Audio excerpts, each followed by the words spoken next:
We have IWW still in the United States as well. I know you, the IW, I mentioned the IW because it's predominantly an American organisation. As it happens, I am a member of the English section, but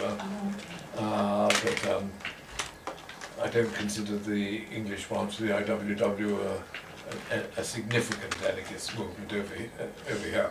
I'm a member for, as I was in Ireland, for largely nostalgic reasons, but the American one is having a bit of a rebirth at the moment.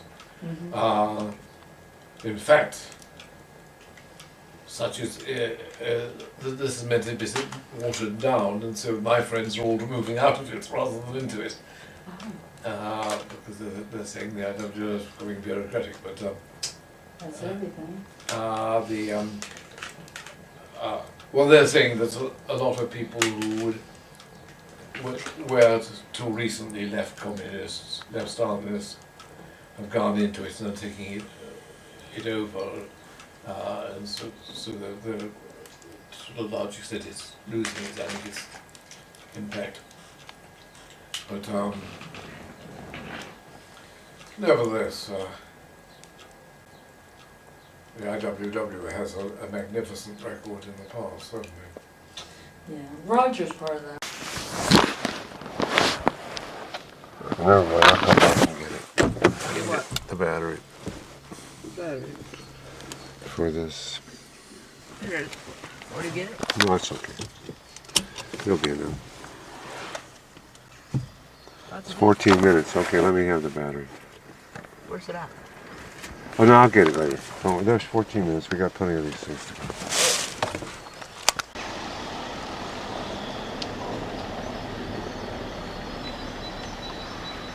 Well, this is the last day of our trip, and we are visiting Last day. the ironworks here, and Check it out. near Wilmington, where we stayed the night, and we are going to go check it out.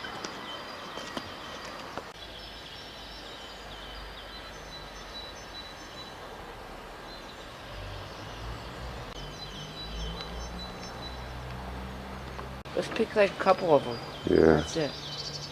Well, let's see, which one? It might cost a lot that way. What?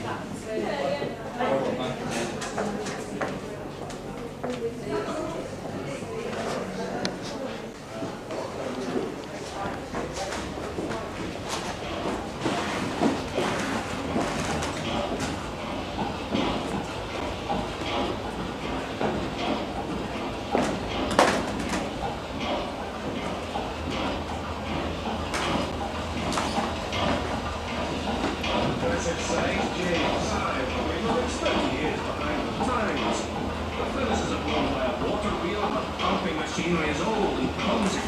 They should have used their money on rebuilding. Still, it's costing to the buyer's fortune. We leave for the dinner after the serve. It's a magnificent sight. And also scrabbling the cellar. So it's as much as it. That's me. She's got long hair too. Mm-hmm. Is that me? Before these were red. Like they show like the, you know, they're not lit up anymore.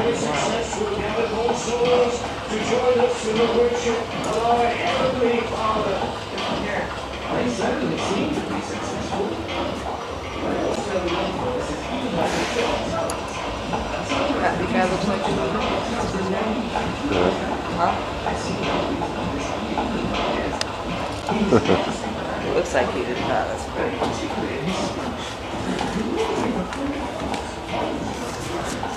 Okay, that's it.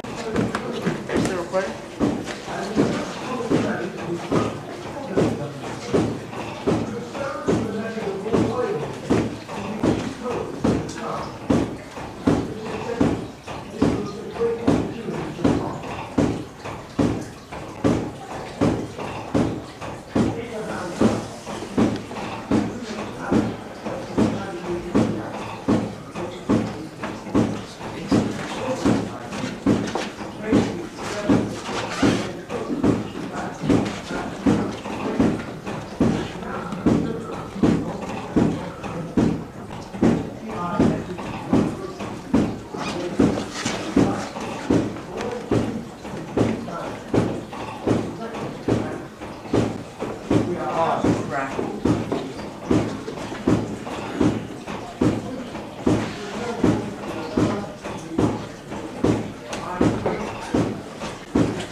You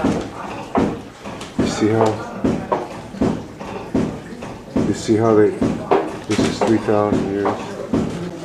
See how they put the air in the heat, put the air and the charcoal to heat it up. This thing right here. What is that thing supposed to be? This, look at this. What? The diagram on the outside. Oh.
See that's pumping oxygen into this big furnace. You see that? With those bellows down there, those are bellows like they suck in and look, pumping. See the rock too? It's like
see that thing there, you pumps the air into it.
father-in-law died in 1763, while Richard Reynolds left the ironworks at Ketley and took charge here.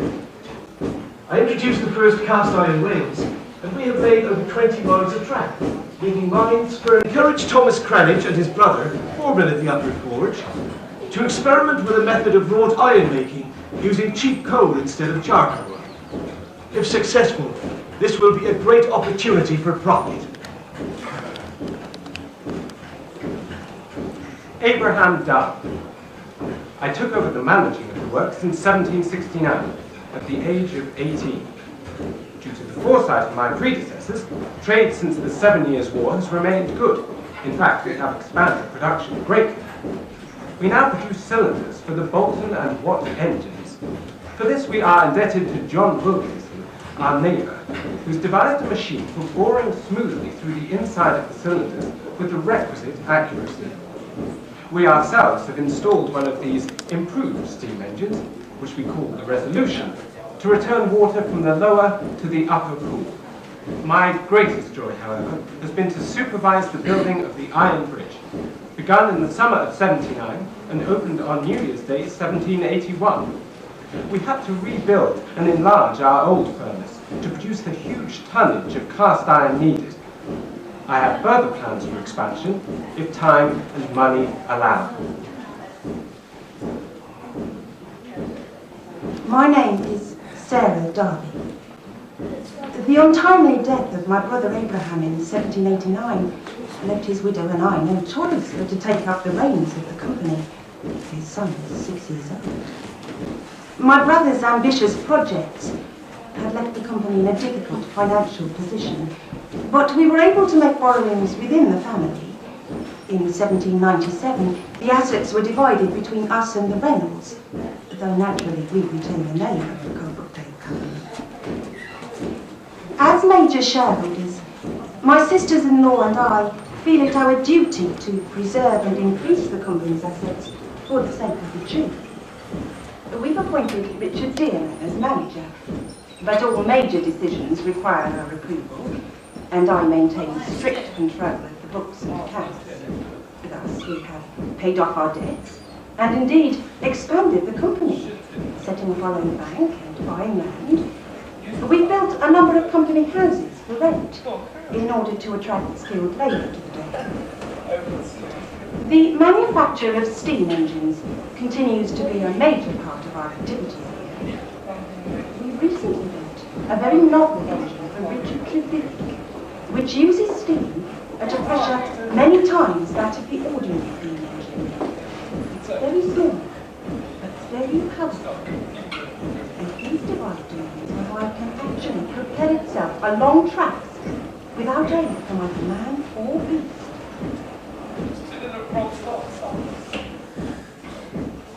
I am Edward Darby. I took over the running of the company in 1803 and continued the expansion started in my aunt's time. CoalBrookDale remains the heart of the company, and all the iron made at our other works must pass through it on its way to the river for transport. The price of iron is still good, helped by the continuation of the war with France, and trade is brisk. I think now it is time for you to take a look at the works, to see how it is laid out, and what we have had to overcome to achieve our current success. Thank you for your interest. And bid you good day.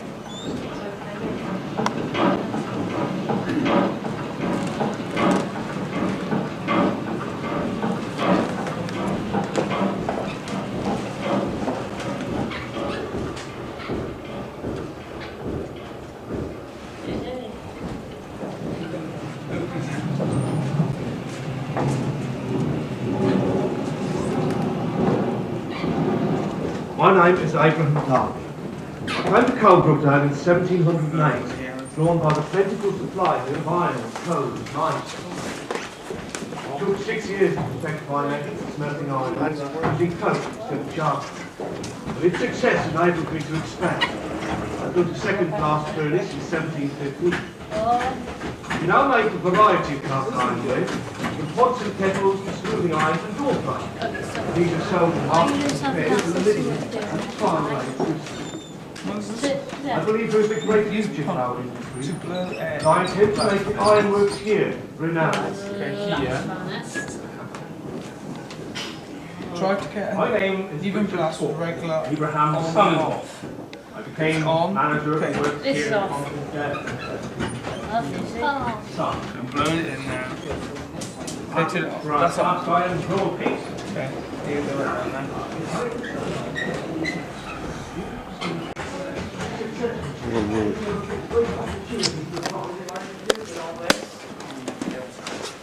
The batteries go home. 2 hours to get back. Go see the bridge. I want to see the bridge. Yeah. Are they over here? What are you doing? Well, I isn't wanting to shut it off at least. Hey Gina, how you doing? That was a good thing you made? You guys made? It was a good thing. Thank you for that. I made a keychain, fish keychain for Michael. Here, let's see. There we go. That's this product. Where's the one my Got product? 7 minutes out of it. That's great. What? Is it a nuclear plant? I don't know. Watch out, guys. It's okay.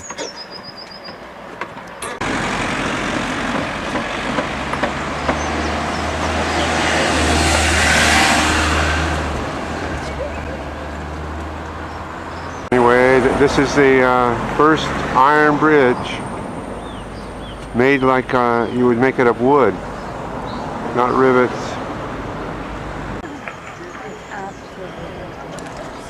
Beautiful, huh? Okay, today's the last day. It's on the 10th of April, 07. And now we're looking at this great cast iron that basically almost wiped out the company that made these. And, Is that true? yeah, it almost wiped it out, but then the family had to put money together to continue on, and in fact, they gained their money back.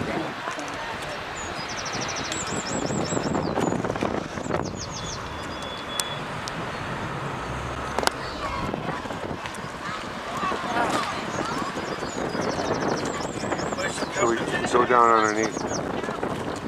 Cold, huh?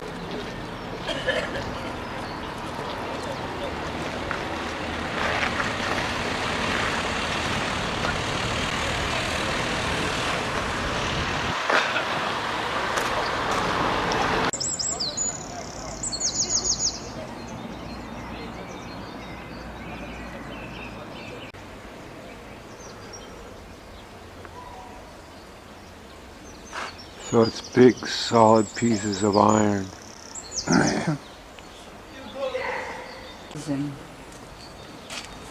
So you had to have big thing to lay in the sand and everything, and then you had to have the whole thing all fired up. I thought you said this thing was made out of nails. No, Just to put it together, he said the whole thing's made out of nails. metal nails. So the cast is on the floor and sand. Right. That's why then the welding together there. And they didn't use rivets. You got that? Were you at the Beetle Museum yesterday? But did you go? Okay. Okay, you're all right. Okay, you were there. Can you believe it? You got Gina was here.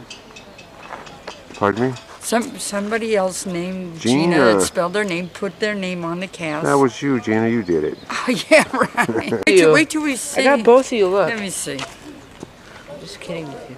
Oh my God, he's half of Michael. No, it's not half mine. See, I zoomed into it. Look at your face.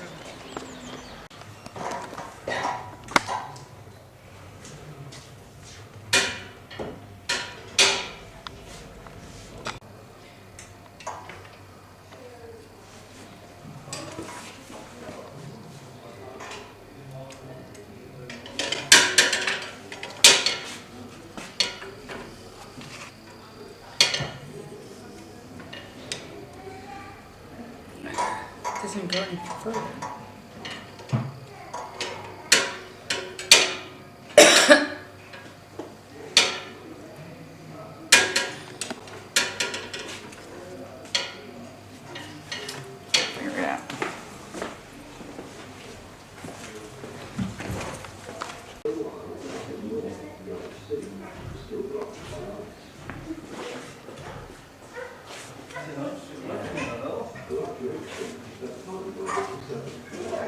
Found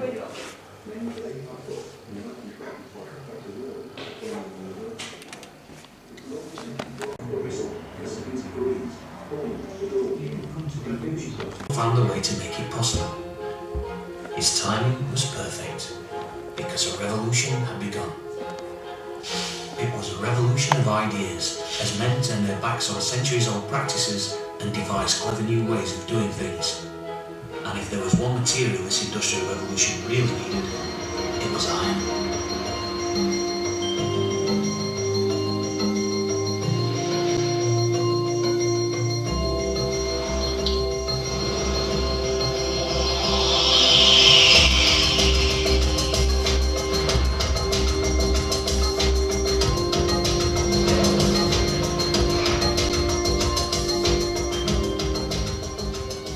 Darby's breakthrough was crucial, but his son, also named Abraham, would eventually go on better, because there was still a major obstacle to overcome. Iron made the new way was fine for making cast iron objects in the foundries, but not of good enough quality for making wrought iron for toolmaking in forges. Abraham Darby II began to experiment, staying by the furnaces for 6 whole days and nights until iron of the right quality was produced. From now on, cheap coke could be used to make both kinds of iron. By now the local landscape was changing fast, and the company was busy casting iron cylinders for another wonder of the age, steam engines.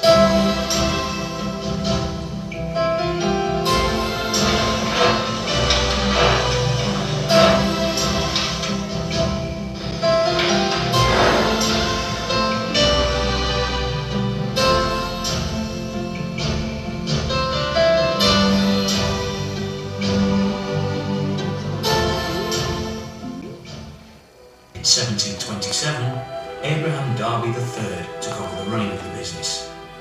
In the following years, CoalBrookDale would become the most famous industrial site in the world, and visitors flocked to see the gorgeous, amazing new technology. But there was an even more spectacular sight to come. Getting raw materials and a rapidly expanding workforce across the River Severn had become a major problem. So in 1773, a Shrewsbury architect named Thomas Pritchard wrote to one of the local ironmasters, John Wilkinson, to propose a new bridge, built entirely of cast iron. Pritchard drew up a design and Darby was commissioned to build it. No less than 300 tons of iron would be needed. To meet the demand, Darby had the original CoalBrookDale furnace enlarged. And so, in the summer of 1779, the first great arches of the Iron Bridge were raised into place. 18 months later, on New Year's Day 1781, the bridge opened for business. If CoalBrookDale was already one of the wonders of its day, it was even more so now, as thousands of tourists came to see the amazing bridge. But iron wasn't the only dynamic industry in the valley. In the 17th and early 18th centuries, the gorge was full of small potteries working with local clays. In fact, the area was already known for a rather unusual kind of ceramic product, clay pipes. These had been made in and around Broseley since Elizabethan times. Then in 1772, another man with big ambitions arrived at the Carfley China Works, just down the road from Broseley, Thomas Turner. Turner had spotted the popularity of a particular style of imported china called Chinese blue and white and set out to copy it. Competition in the china industry was fierce, a story of breakaways, takeovers and mergers. One early breakaway was John Rose, originally Thomas Turner's apprentice. In 1793 he went into business for himself at Jackfield, but soon moved his works across the river to Coalport. It wasn't long before some of the finest chinaware in Europe was being produced there.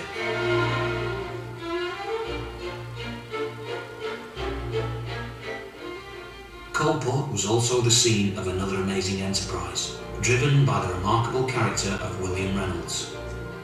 Reynolds was a man who thrived on a challenge, and there was one waiting. The steep hill above Coalport made it difficult to move coal from his mines on Bliss Hill down to the river, so Reynolds decided to drive a canal straight through the hill. After tunnelling 300 yards, his miners struck a spring of natural bitumen. Recognising its value, Reynolds abandoned the tunnel and set to processing the bitumen, which still left the original problem. The new approach was even more ambitious. An extraordinary inclined plane was built straight up the hillside. Ingeniously, the weight of a fully loaded boat going down provided the power to haul an empty boat coming up. For the best part of 100 years, the industries in and around the Iron Bridge Gorge were at the cutting edge of progress.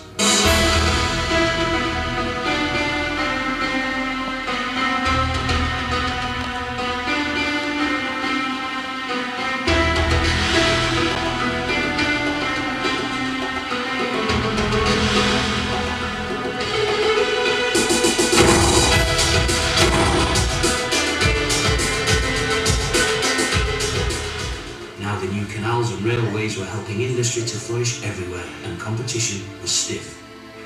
If it was going to survive, the CoalBrookDale company would have to adapt. Francis Darby, great-grandson of the first Abraham, spotted the continental trend for art castings and decided to exploit it. By commissioning some of the most talented artists and sculptors of the day, the company's products soon became world famous. At the Great Exhibition of 1851, the spectacular entrance gates to the exhibition itself were made in CoalBrookDale and still stand today. Just 2 miles down the gorge from the Iron Bridge, another industry was swinging into action to meet another new fashion in decorative arts: ceramic tile making. Tile making boomed as the early Victorians snapped up exquisitely decorated tiles for floors, walls and fire surrounds.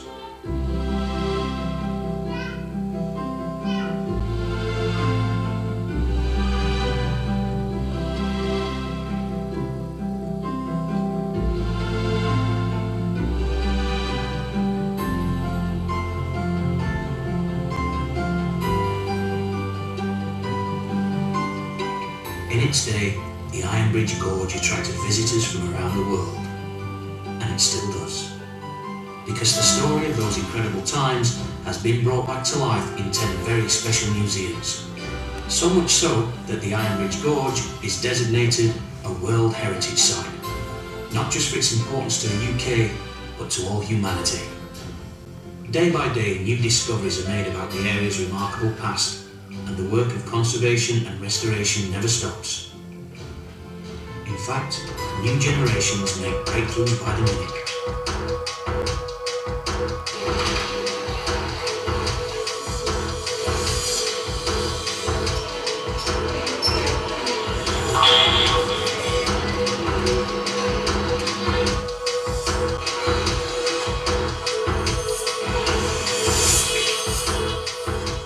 Just as before, the gorge today is an inspiration to millions.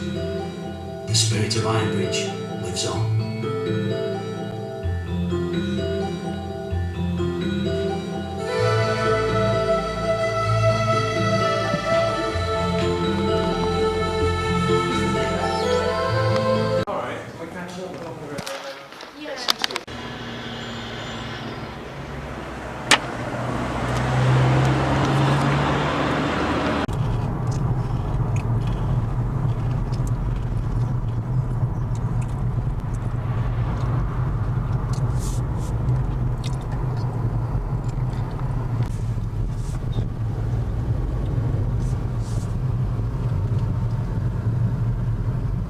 What do I do? Make a left, right? Yeah.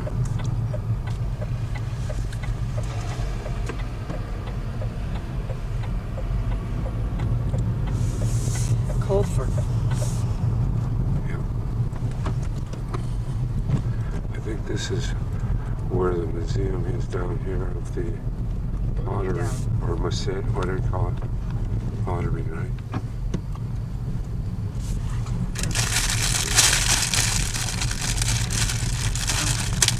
I guess we have to go up here to get over here to get to the tour. I would like to go to the tower. I like this one. Oh, we can go this side.